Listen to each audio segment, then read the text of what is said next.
Thanks for joining us today. I'm Lisa Morrell. I'm the Vice President of Programming for AMA Phoenix. I'm extremely excited to be hosting this first business education event of our new AMA season. So it's one of many more to come on topics of high interest and impact, we hope, to our members that we'll be bringing to you with recognized marketing leaders such as Andy Crestodina, who we have today. So Andy is in the house and he's zooming into us from Chicago. Andy, we're thrilled to have you. Thank you. Good to see you again. We just hung out a few days ago, it feels like. We were jamming at Content Jam. That's right. Our annual conference. I would highly recommend it. It was amazing that you made it. That was our 10th annual conference, and it came at the tail end of the whole conference season. So I had been doing lots and lots of presentations up to that point, which is good because it's a lot of the content that we showed that day were things that had been refined and polished over the months ahead of time. And I'm bringing some of that thinking, a lot of that thinking here. First, just wanted to tell you a few things about what to expect during our time together. So Andy is going to review 3 randomly selected AMA member websites. You'll get real-time insights into content, user experience, design, and analytics that might help you have ideas to upgrade your site you can bring back. This is one of Andy's trademark crowd-pleasing programs. It's usually done for larger audiences or conferences, but today is special for us. We get him up close and personal. So note, if we do have time, Andy will review a 4th site, and you can volunteer in the chat box if we have time to be that site. We will have interactive parts of the program. There'll be a Q&A, as you can see here. Please put those questions as we go through the presentation in the chat box at the bottom of your screen. You can also have some fun with the reaction button too, within reason, of course. If you hear something that resonates with you, that's always fun. We'll be raffling off Andy's content chemistry book to 3 lucky winners. And then please do take our event survey through the QR code in real time at the end. So Andy's a top-rated, nationally known keynote speaker, author, and expert. He's focused on all these trending marketing capabilities you see here, from digital strategy on down. Andy's a regular on the national conference speaker circuit. You can put up a Zoom reaction if you've heard or seen him before. He does make each event as practical as possible by teaching immediately applicable techniques, has written hundreds of articles on content marketing topics, and he's the author of Content Chemistry, the Illustrated Handbook for Content Marketing. You can see it here. We'll be raffling off 3 of these best-selling marketing books at the end of the webinar, so please stick around. And then finally, Orbit Media, Andy's firm of which he's a co-founder. It's an award-winning 50-person web design company in Chicago with 20+ years of experience. It has designed and developed more than 1,000 websites across all industries. So all this knowledge you'll hear today has been collected through the years as well as in real time. And I am a 2-time client of Orbit, so I have to put a plug in for Orbit myself. So with that said, we do have our 3 AMA Phoenix websites, and the guinea pigs, or the sites, sorry, the sites are these 3. Clear Action, which guides managers and leaders in taking a higher level experience management approach. Levidge Advertising, an employee-owned advertising, digital and public relations company. And then finally, Discount Tire, of course, we know a leading independent retailer of tires and wheels, which has saved me many times in the Phoenix heat here. So Andy, time for you to take it away, and do let us know if you feel you have time for a 4th review, and we'll get somebody in. Excellent. Yeah, let's jump right in. And I love that the diversity of these sites. It's really interesting. We've got an agency and 2 brands, big companies and small companies, online products and physical products, services. I don't know that we could have gotten luckier with 3 representative sites. I'm going to share this screen and just set the table a little bit with some context. I'm looking at everything from 2 perspectives, the traffic perspective and the conversion perspective. I don't have analytics, so this is all at a bit of an arm's length distance. But I can see search performance using tools, and I can apply lots of heuristics and best practices when it comes to conversion rate. You will see me here and there reference the reports that I would definitely be using to confirm my hypotheses or help inform possible actions. So traffic and conversion rate for e-commerce, like discount tires, that'd be sales. Traffic and conversion rate on lead gen site. Traffic times the conversion rate is equal to leads. Of course, it gets much more detailed past that. Traffic per which traffic source, traffic for which landing page, conversion rates. There's usually more than one possible conversion rate on sites like these. But broadly speaking, it's a fun way to think about it and to separate in our minds the two success criteria, the cheese and the mousetrap, or the traffic and the conversion rate. And you can tell in analytics in seconds or minutes, maybe, what the next best opportunity is for a website. Almost always you can see if there's the conversion rate's high, but the traffic is low, or there's lots of traffic, but the conversion rates are super low. And you can, the reports that show you the click-through rates on calls to action and the phrases for which the website almost ranks high. Ideally, we're going to make a lot of data-driven decisions, but not today. This is just all best practices. Another way to say this, and I'm going to just, this is like burned into my brain. Best practices are good hypotheses. They should be tested. So everything that I'm saying is any recommendations that come out of this are really just hypotheses. Everything that I think about is in that context, and that any action we take should have a measurable impact. And stop me at any point if you want me to tell you what I think the likely impact would be, or which metric in analytics I would use to measure that, the difference before and after. On the conversion side, it's about knowing our audience's questions, answering those questions. Every unmet information need hurts the conversion rate. And then giving them evidence and reasons to believe our answers to the questions, and finally, clear, specific, and compelling calls to action. So I'm going to start with the questions. This is the framework we use, a tiny sample of the framework that we use internally to better understand our clients' audiences. We do stakeholder interviews before even the kickoff meeting. And we really need to know what is happening in this person's life first, right? There's a true story in the life of every visitor to every web page. The sites we're going to look at, and I've reviewed them in advance. You can tell when they do this well, and you'll see examples. What else did this audience member try, and what didn't they love about that alternative? What almost kept them from hiring us or from buying from us? When evaluating options, what were the most important things to this visitor? Right? We need to know that so we can figure out how to prioritize the content on the page. What can you do now, or what can you do better that you couldn't do before? If you could never work with our company again, what would you miss the most? Right? This is going to help you find the true value. I had to take out piles of these because we're doing website reviews, not a presentation.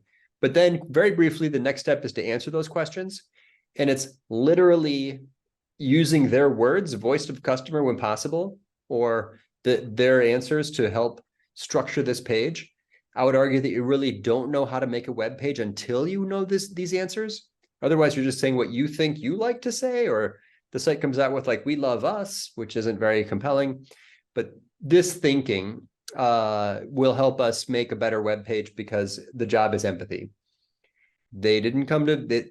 It's not that they just love our brand so much they decided to visit the website today. This is why sites perform well, is because they align with the audience. If this wasn't true, we could all have the same website. Okay. So having said that, I've got other examples in here you can see, and I'll share this deck if anyone's interested. This research leads to that. Now, evidence, we can't just answer questions, but we need to give them reasons to believe. I've done analysis on websites where some of the top performing sites are like 50% evidence. I don't think it's an optional thing. I don't think it's a nice to add. I think it's one of the main things that should be part of their experience is the reasons to believe. Some sites are just piles of unsupported marketing claims.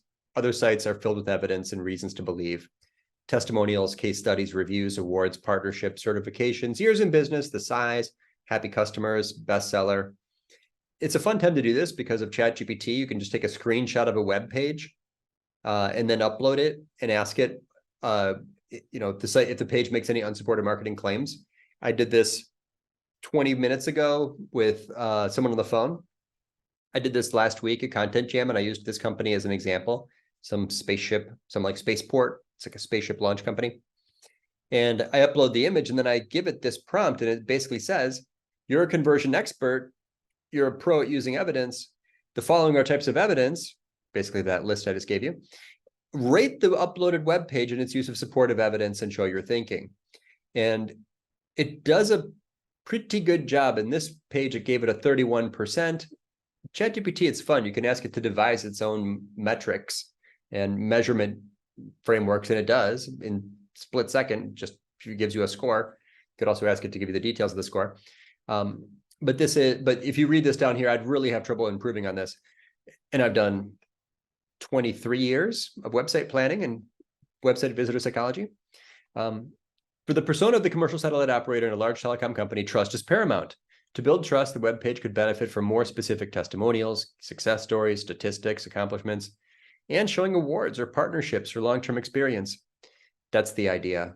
The impact of that, I've got kind of, Lisa saw me do this last week, but it's like, I have lots of GA4 content and videos and slides that show exactly where to click to make the report that would show if that made a difference.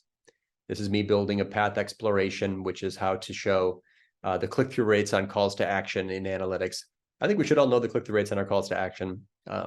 It's obviously one of the important links in the chain of conversion. Demand is creating demand is a chain, and starting from the zero moment of truth in that person's life. Okay, moving on. So now let's look at the websites. Lisa, without further ado, I think that's what we selected as our format here today. I'm going to do this this agency first.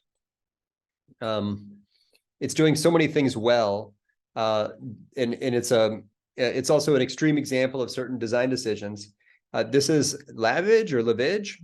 Let's call it Lavage, I guess, unless It's Lavage.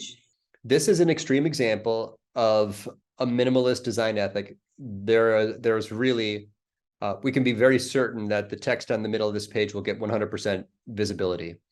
If we did an eye tracking study, and I actually have one of those eye tracking rigs, you don't really need one unless you do lots of projects, but it sticks with a magnet to the bottom of the screen. You calibrate it for the viewer, and they can click around. It records their face and their voice and their mouse, their eyes as their eyes move around. So it draws a color blob, and this would for sure be what people look at. And the color contrast shows that it's an advertising company. The navigation labels are not very specific. Work, services, industries. This could be for any industry. This could be for any company almost, right? Like I think any of our samples could have this same, maybe not, the tire site might not have services, but it's better for search and better for usability to have specific and descriptive navigation labels. I would normally recommend that. I understand what Lavage is doing here. This is also an example of, there's like a tiny icon here with a GIF showing how to navigate this website. That is the opposite of intuitive design. This is not an intuitive design because you're telling me how to navigate it. I understand why, and it's an example of high design, and that strategy may be perfectly successful. Again, best practices are good hypotheses, but I would almost always recommend teasing the next page block, because what comes next is in fact more important than this negative space. I don't think anyone can argue that that these pixels here are more important than indicating to the visitor that there's more to see below. That's one perspective. Other UX pros might have other perspectives, but this is hyper minimalist design, and I get it. We move right from there into the portfolio. Lots of movement, lots of impact, clearly a creative firm. The thesis here is probably that the visitor needs to see portfolio samples before they'll believe. Our site kind of does this too. We're scooping the visitor quickly into sample work. I see how this is done, and there's a little bit of text here, which is helpful. But the movement is, of course, going to dominate visibility, the scroll depth, and the visitor is actually not that likely to read the text, I would suggest. So yeah, this is scooping me right into industry. And then down here, we get kind of another product and another type of category, retail service work. And at the bottom, it's sort of where we begin to see some of the other boxes being checked for things that are normally on high-performing B2B service company websites. Faces of the team and evidence. It's down here. This is a very hardworking block. We've got faces of the team and we've got evidence. So I think this is likely more impactful for your visitor than the samples above. I could potentially reprioritize this. This awards thing, this is just awesome. So I get why it's screened back and looks dark. I think that's part of the design aesthetic. This is a few keystrokes away. This is us telling the visitor that it's a short path or low friction conversion. But really, mostly this is not that differentiated and could be used for any company. The footer is also very thin. So this is, I understand why this was done this way. It's an example of sort of high design. I'm going to suggest now things, and if it's working, great, but I'm going to suggest things that I think are worth considering. This page, when I ran it through a search ranking tool, actually ranks number 8, this says, for ad agency Phoenix. This is not a search optimized page, of course, right? It says like only 100 and some words. But if you look at who's ranking for ad agency Phoenix and run that through another SEO tool to check competition, it's the Zion and Zion guys, page authority 45, Clutch, Expertise, the Manifest. And when we get down to the Lavage site, and which, by the way, for me is ranking number 11, which is a heartbreaking place to rank because you're right below a tipping point, right? It is, or I saw it at number 11 when I looked. Am I on page 2 here yet? But this is actually the most authoritative. There's almost 1,000 links to this page. This is a page that could rank number 1. According to this tool, this could be the top ranked page. Instead, it probably gets almost no traffic from search. It literally has higher page authority than everybody else. The reason, of course, it doesn't rank is that there's nothing here for the search engine to use to see what it's for, what the page is about, what questions it might answer, or what problems it might solve. If I run it through MarketMuse, and again, this is just this may not be this was not part of the strategy, but I think there's an opportunity here because ad agency Phoenix is something that you could attract. I mean, you only search for that if you need an ad agency in Phoenix, right? That would be a qualified visitor. The page literally does not use, I've never seen one this low because it's a high designed site, right? I get it, but there are none. These are all zeros. The page does not use the word, any of these words that would help it. There's just really no text here. I think it might have missed the first sentence. Did we not get that? Because the word advertising does appear here. I'm just going to add that to this report. Get something here. Did anything light up? Yeah, so it's, I think that, I see. It was, that was meant to be kind of like a carousel. Okay, the word advertising does appear there. But so many, ad agency Phoenix, digital marketing, social media, marketing, public relations, none of these words are actually on the page. So to address that, what would be the harm in adding a little bit of text somewhere else, farther down, a page block, something about the work you've done or the awards or just a tiny bit of keyword focus on this page would attract more visitors. And if it's converting well, great. This is the report in analytics that shows the path exploration. How are people flowing through the website? I would find this very interesting for this brand to see which of these items are getting clicked, if any, how this is performing. I guess that's supposed to be rotating, maybe. I think that's what we saw a minute ago. But this is this design. I guess the whole idea is to just say what you do very quickly, be very impressive at a glance, and then get the visitor to click to go deeper into the page or click on the call to action. I don't see that there would really be almost any compromise to just add 50 words with just indicating relevance in the most basic way. And I think it would generate leads because the site's beautiful.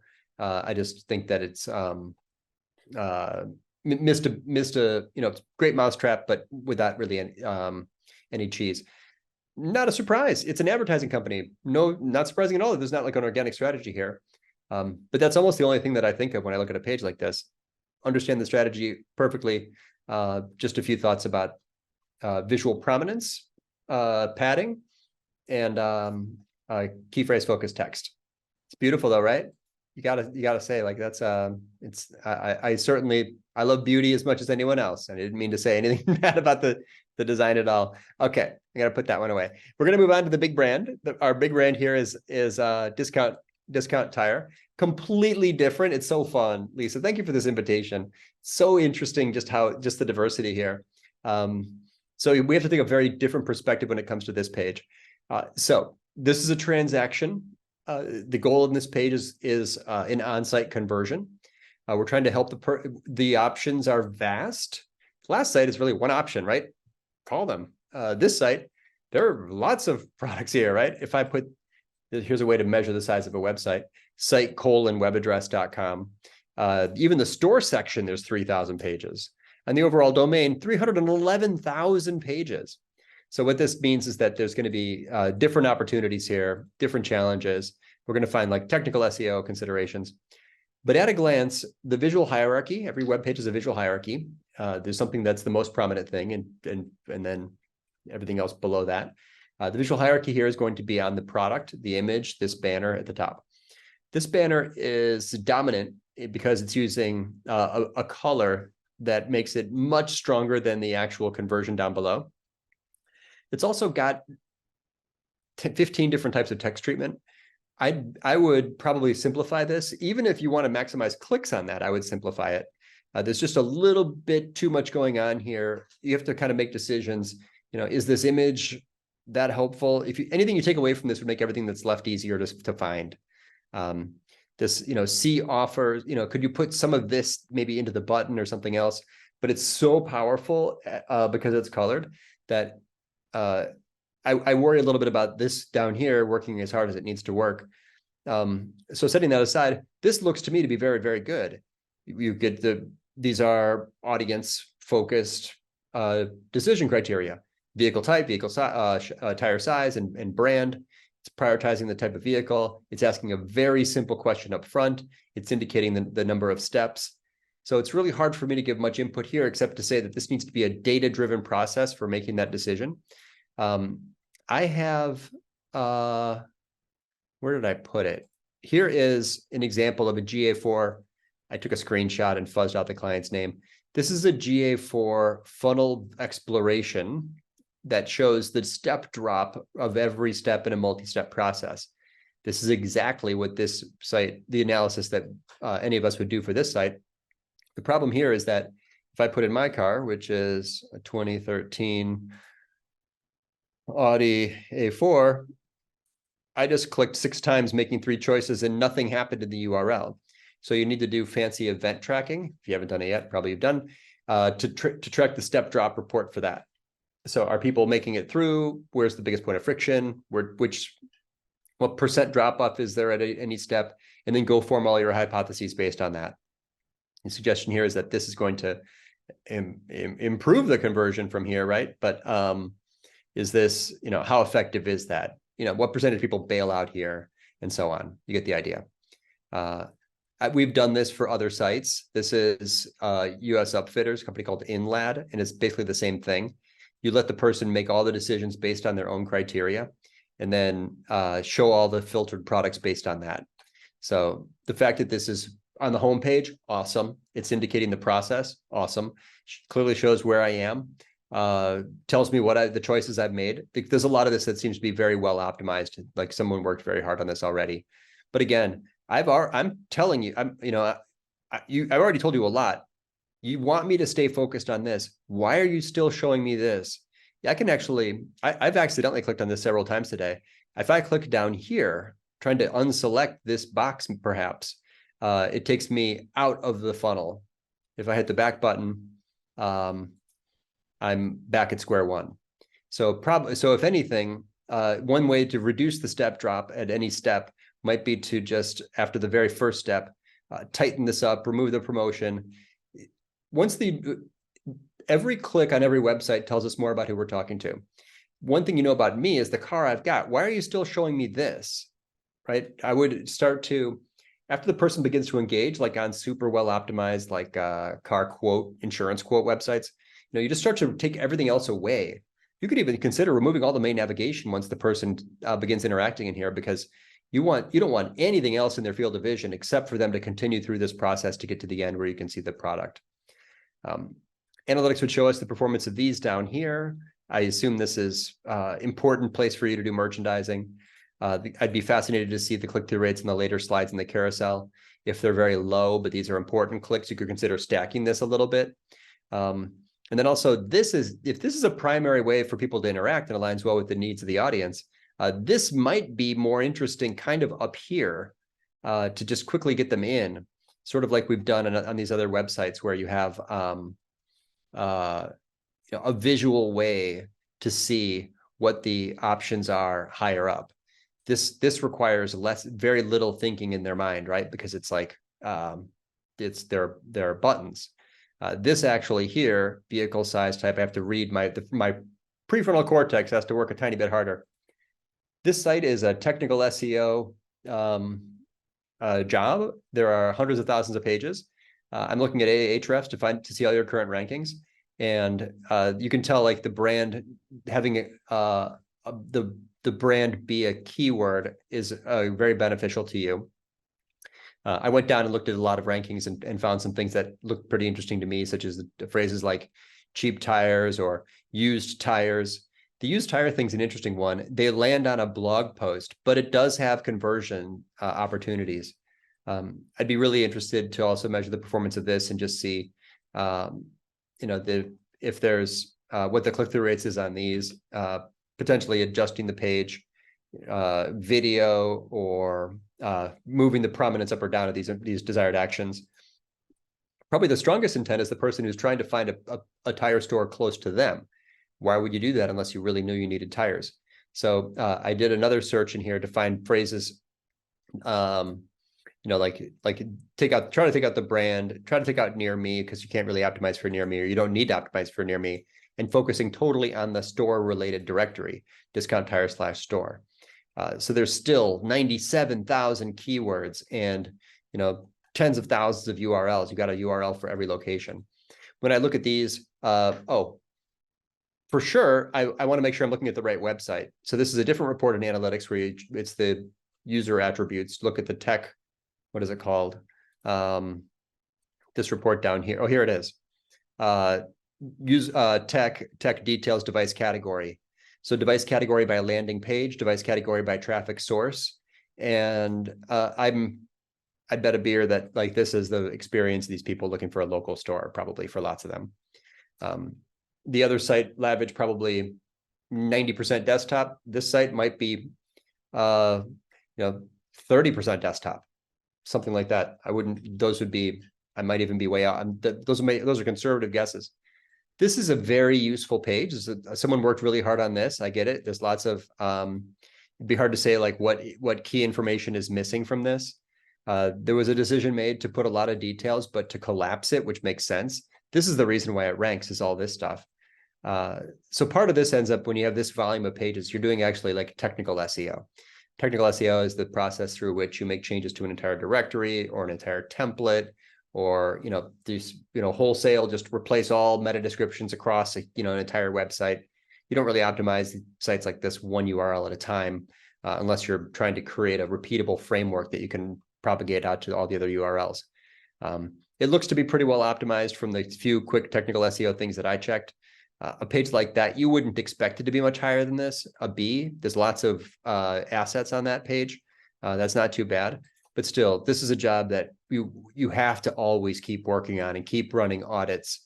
Sites like companies like ours and companies everywhere, but they're always kind of, this is just one where so much is probably happening on a site like this that it just needs continual monitoring.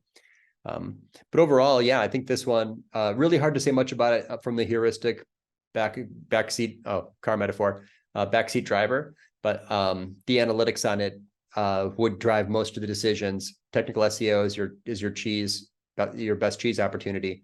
If anything, I would say get rid of this promotion after the person starts engaging with the homepage widget.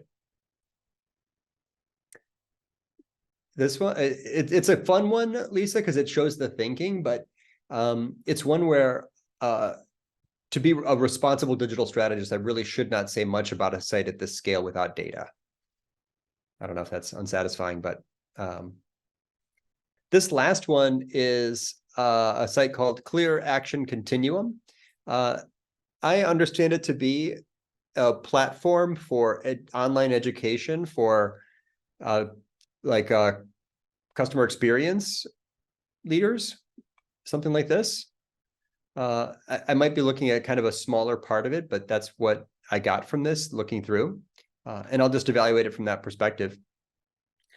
So here we go. This this is a page that is sort of the opposite of Lavage in its philosophy about visual hierarchy. There are many things here that we could say are competing with each other to be the top of the visual hierarchy and to be the most prominent thing. The Lavage site was an extreme example of a brand making a decision about what is the single most important thing to show and excluding all else.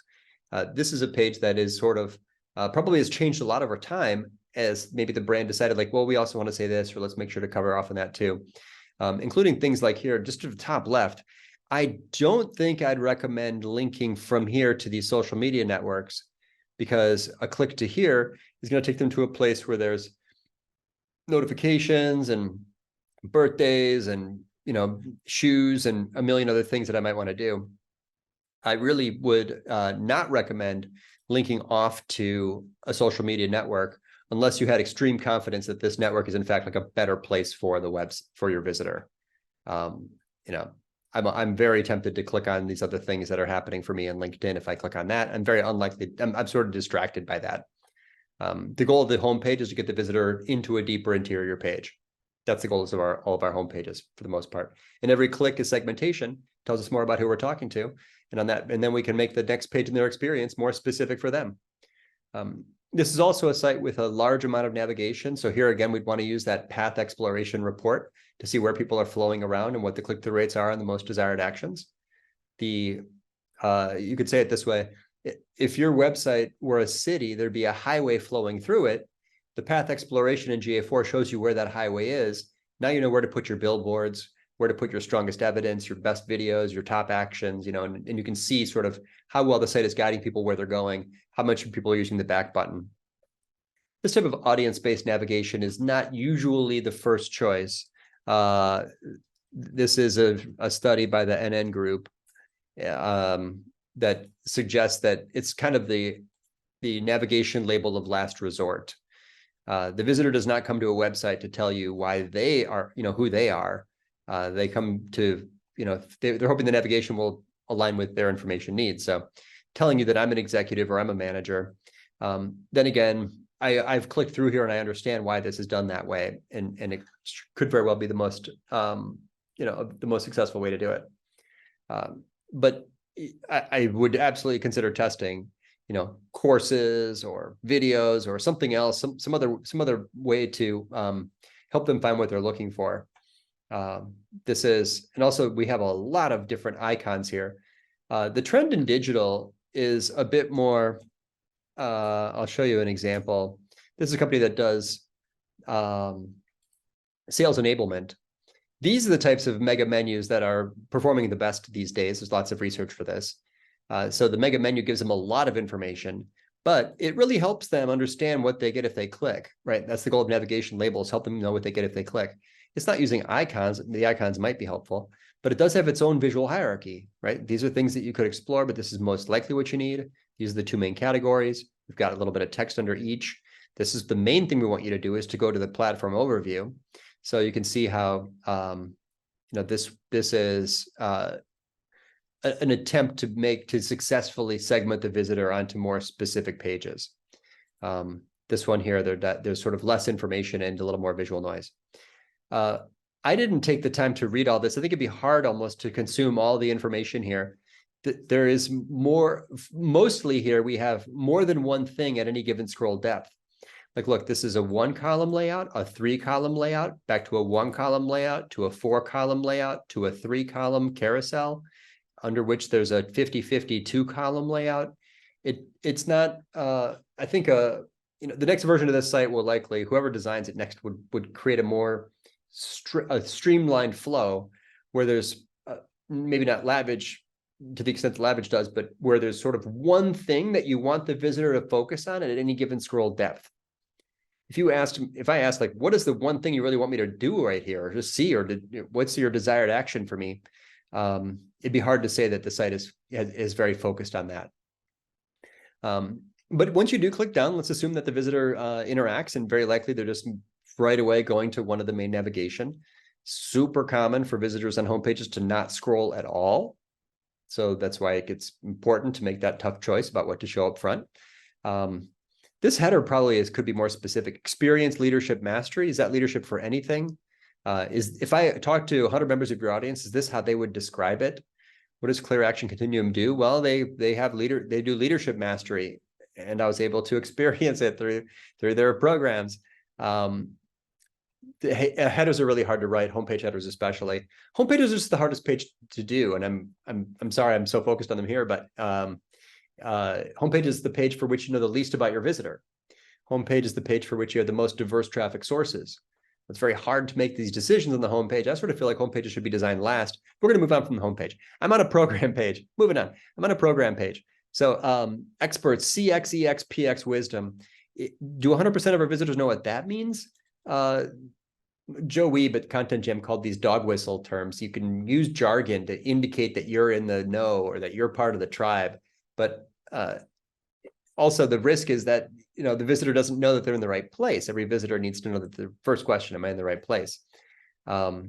This, I don't know, I guess the suggestion is that you've got data that shows that this is the best performing. There's lots of colors. I mean, this is mixing warm and cool colors. That yellow is very strong because it's the only warm color on this page.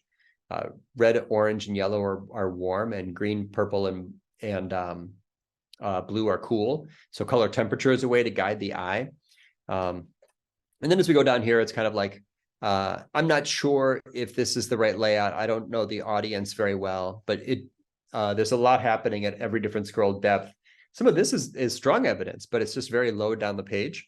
Here again, if we made tougher decisions about like these are the 8 that are most likely to be relevant, we're going to show those higher up on the page. Just for fun, I used AI to make a quick persona. I do not know if this is accurate.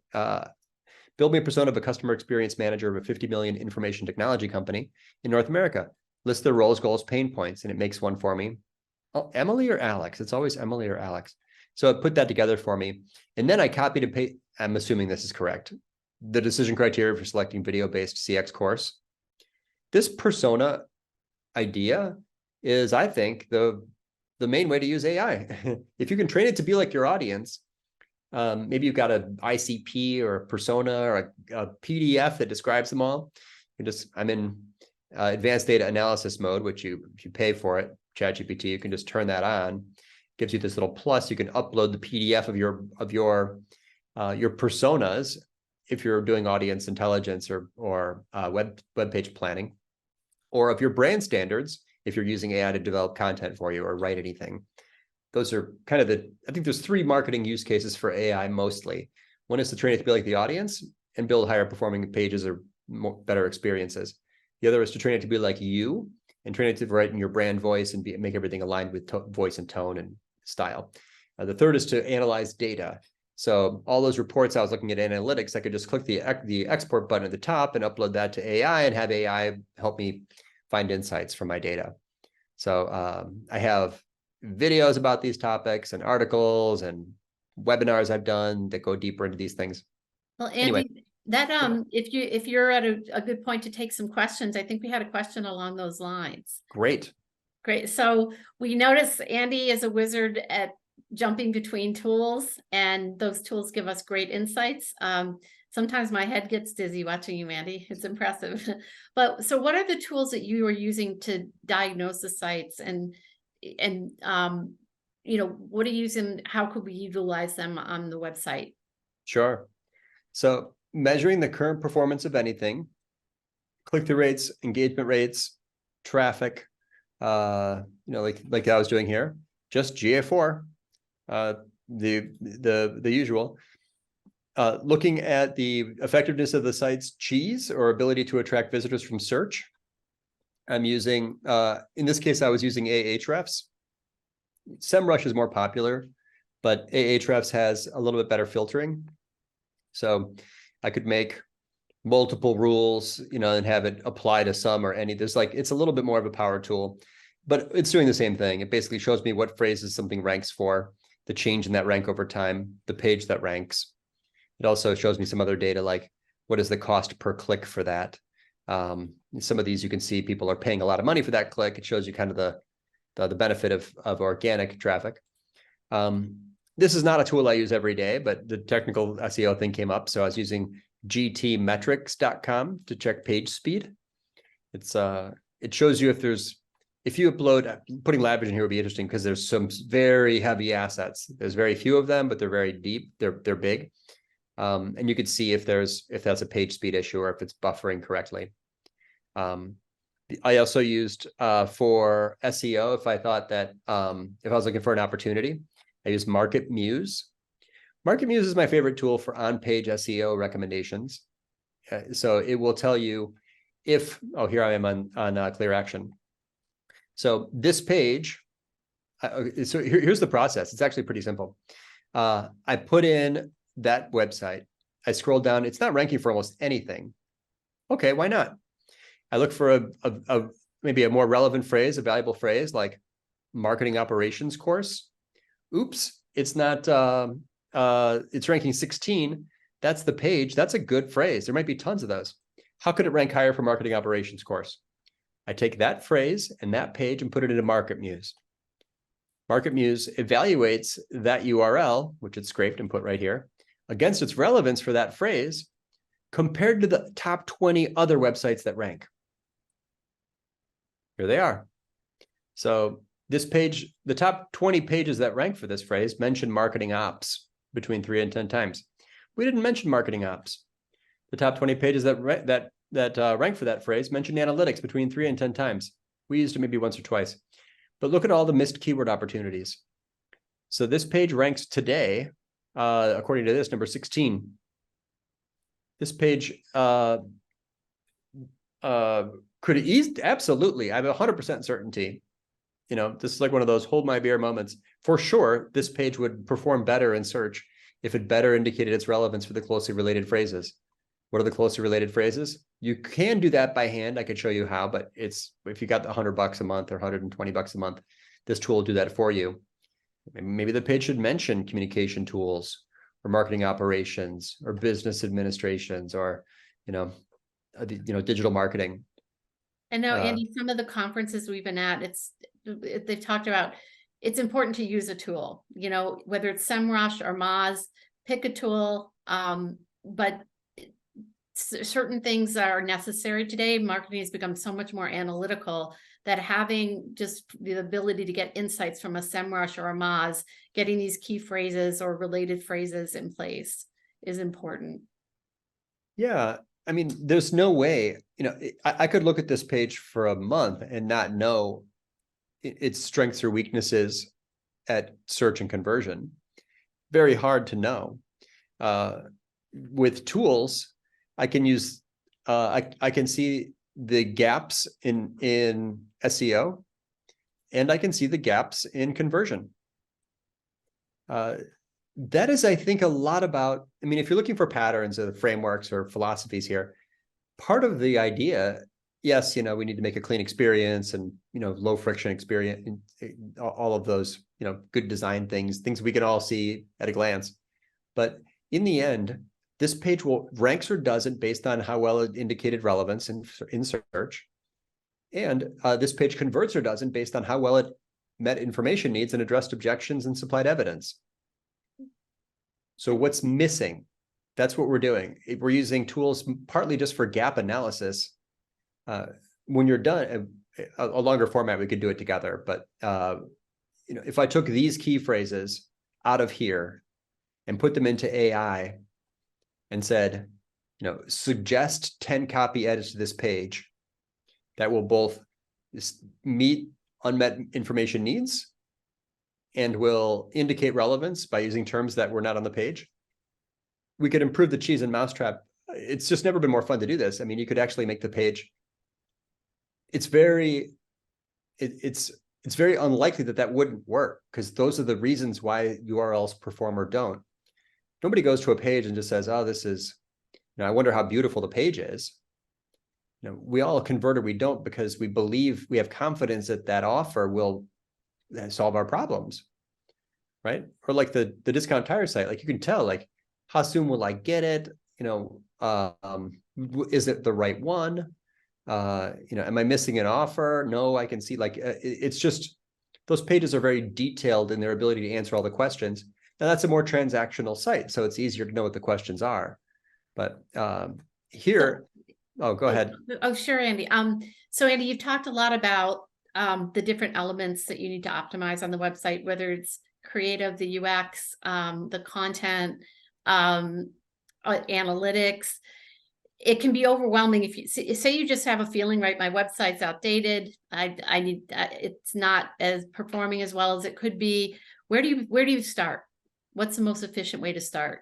You're asking good questions, and we chose I know this is very dense, but I would actually start here by either giving AI my battle-tested personas or having AI help me create a persona and then improving it.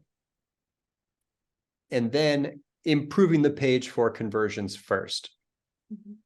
Search is only one source of traffic, and we all have direct traffic visitors and word of mouth visitors and referrals. Fix the mousetrap before you fix the cheese. To fix the mousetrap, you need to really know a lot about your audience. So I would start here with the persona stuff. Just like all marketing. It It's always classic. with the customer centric. Yeah. That part never changes. And then we have a very specific question. So that was just a pretty broad question. How important is it to have video on the top fold of a website to hold people's attention? And this is near and dear to my heart because when Andy did our last website design and I stuck a video at the top or suggested it, you had some pretty strong opinions on that.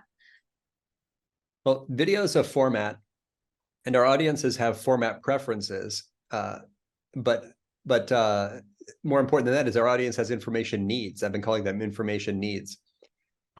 Format is a preference, information is a need. So the question is really, is the video, what is the content of the video? And is that video answering people's questions, addressing objections, providing evidence to support answers? Making this into a video, you'll see a conversion lift if the video aligns with what this person is trying to do, right? If it answers questions. Video for its own sake, video, looping B-roll background, what is its job? Oops. Yeah. I was the looping B-roll background he just mentioned. It's not that it doesn't mean it's going to hurt results, but I can't imagine how it would help results unless it's doing some job that's important to the audience. The Lavish site uses video because their work is video. It's demonstrating their work. So that's a perfectly reasonable use case. It makes sense. But video for its own sake, animations, icons, eye candy, why? Your job is to attract and convert an audience. It's not, beauty is secondary, and fancy and pretty. These are not the main things, crazy rollovers. And Nielsen Norman Group does studies that show that actually can hurt performance.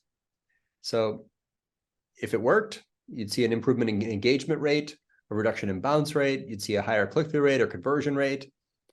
So give it a try. I could be wrong, but I would not add video just to be adding video unless you're, like some kind of video production company. Great. Well, I think we're heading off toward time. We have a few more things to take care of. We were going to potentially do a fourth site, but it looks like we might be a little bit tight on time. So thank you so much, Andy. Any final thoughts? Yeah, for this one, if this is an online course page, I think it is. I did an online course for a conversion optimization company. This thing has been tested for sure. It's using so many clever best practices, and that they've worked very hard on this. Look at the line length, look at the discipline, look at the content. It's like, what you should do. This course is not for you if, it's got like, you can take, you get like a certification. It shows you you can preview it. It's got little upsell information about refunds. So I'm going to put this in the chat. If anyone that's selling online courses, I would highly recommend analyzing or deconstructing the CXL course pages. This is a course being sold by a conversion optimization company. It's just checking a lot of boxes. Great. Thank you, Andy, thanks for all those insights. It was great. We had a lot more questions too. Maybe we can answer them later in another session. And now on to our raffle. We do have 3 lucky winners of Andy's best-selling on Amazon content marketing book called Content Chemistry. We'll get them to you, so, we promise. So Kristen is going to announce the winners who were randomly picked for this awesome prize. Yes, thank you so much, Lisa. And the winners are Lynn, Alex, and Jill. So congratulations, you 3. I will be emailing you with all the details on getting the amazing book on over to you guys. So congratulations. Thank you. Excellent. Thank you. Okay, so we do have more programs coming up through the end of the year. Wanted to just give you a taste of what's in store. AI, of course, is the topic on everybody's mind. Andy gave us some good insights today. We're going to take a deep dive onto that in an in-person session on November 14th. So please sign up for that. It'll be a really great chance for networking as well as getting some practical tips. We're going to have our crowd-pleasing holiday networking and social event, and that will involve other organizations beyond AMA Phoenix, some of our sister marketing organization. Mingle Bells will be on Thursday, November 30th, so that we get it in before the rush of all the holiday parties start. And then in early December, we're going to check in and see if you are one of the 60% of marketers who do not have a plan in place for 2024.